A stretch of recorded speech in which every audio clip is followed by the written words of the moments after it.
नमस्कार, मैं प्रियंका और आप देख रहे हैं इंडिया अपनी खबर।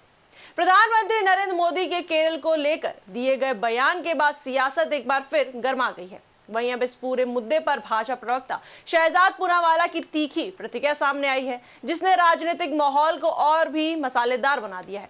शहजाद पूनावाला ने न सिर्फ कांग्रेस और लेफ्ट पर हमला बोला, बल्कि राहुल गांधी और टीएमसी तक को अपने निशाने पर लिया।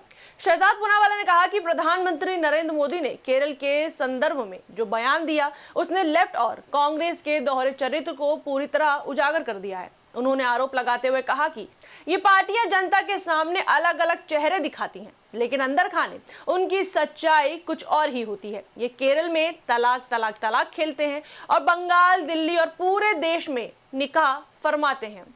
इस बयान के जरिए उन्होंने कांग्रेस और वामपंथी दलों के कथित राजनीतिक गठजोड़ पर निशाना साधा। पूनावाला ने आगे कहा कि सबको ये साफ तौर पर पता है कि लेफ्ट और कांग्रेस का आपस में गठबंधन है। उन्होंने कहा कि केरल में ये दोनों दल एक दूसरे को अपशब्द कहते हैं, लेकिन असल में दोनों एक ही टीम की तरह काम करते हैं। उन्होंने दावा किया, कम्युनिस्ट कहते हैं कि कांग्रेस हमारी बी टीम है और कांग्रेस कहती है कि कम्युनिस्ट हमारी बी टीम है। इसका मतलब साफ है कि दोनों मान रहे हैं कि केरल में केवल भाजपा ही ए टीम है। वहीं आपको बता दें, पश्चिम एशिया में जारी युद्ध और उसके भारत पर पड़ने वाले प्रभाव को लेकर भी शहजाद पूनावाला ने अपनी बात रखी।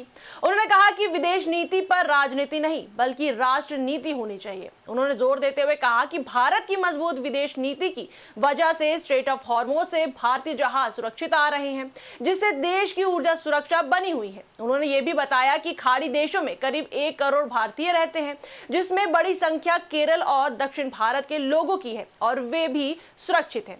इस दौरान उन्होंने कांग्रेस नेता राहुल गांधी पर निशाना साधा। उन्होंने कहा कि सफल विदेश नीति पर सस्ती राजनीति करने का काम अगर कोई कर रहा है तो वो राहुल गांधी है। पूनावाला ने आरोप लगाया कि राहुल गांधी भाजपा से इतनी नफरत करते हैं कि वे भारत को भी कटघरे में खड़ा करने से नहीं हिचकिचाते।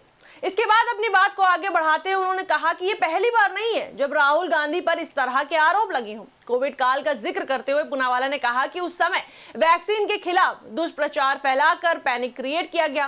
उन्होंने कांग्रेस नेता पवन खेड़ा का नाम लेते हुए कहा कि उन्होंने भी कई बार झूठ फैलाने का काम किया। पूनावाला के मुताबिक पवन खेड़ा ने यह दावा किया था कि प्रधानमंत्री मोदी और अमेरिकी राष्ट्रपति डोनाल्ड ट्रंप के बीच हुई फोन कॉल में एलन मस्क भी शामिल थे, जो पूरी तरह गलत था।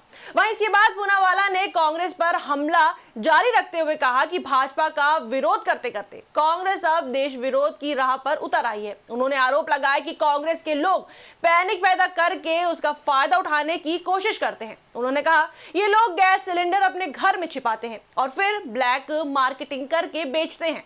इनका पैनिक टू प्रॉफिट मॉडल अब एक्सपोज हो चुका है। वहीं आपको बता दें, बात सिर्फ कांग्रेस तक ही सीमित नहीं रही। पश्चिम बंगाल की राजनीति पर भी पूनावाला ने जमकर निशाना साधा। उन्होंने कहा कि पिछले 15 वर्षों में टीएमसी सरकार ने पश्चिम बंगाल को सबसे ज्यादा लूटने का काम किया है। राज्य में कानून व्यवस्था की स्थिति बेहद खराब है और महिलाओं की सुरक्षा गंभीर चिंता का विषय बनी हुई है। पूनावाला ने कहा कि बंगाल में महिलाओं पर सबसे ज्यादा अत्याचार होते हैं और एसिड अटैक की घटनाएं भी सबसे ज्यादा सामने आती है। उन्होंने मुख्यमंत्री ममता बनर्जी की सरकार पर सवाल उठाते हुए कहा कि इन गंभीर मुद्दों पर सरकार का कोई ठोस और सकारात्मक रुख नहीं दिखता। उन्होंने ये भी कहा कि बंगाल की जनता अब बदलाव चाहती है और आने वाले चुनावों में इसका असर साफ दिखाई देगा। उनके मुताबिक टीएमसी सरकार की नीतियों से लोग परेशान हो चुके हैं और अब भाजपा को एक विकल्प के रूप में देख रहे हैं।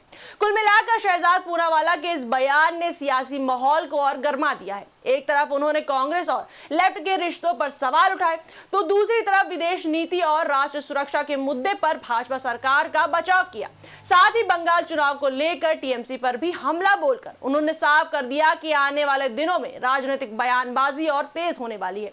अब देखना दिलचस्प होगा कि कांग्रेस, लेफ्ट और टीएमसी इस पर क्या जवाब देते हैं और ये सियासी घमासान आगे किस दिशा में जाता है। फिलहाल इतना तय है कि बयानबाजी के इस दौर में राजनीति का तापमान लगातार बढ़ता ही जा रहा है और इसका असर जनता तक भी साफ तौर पर पहुंच रहा है।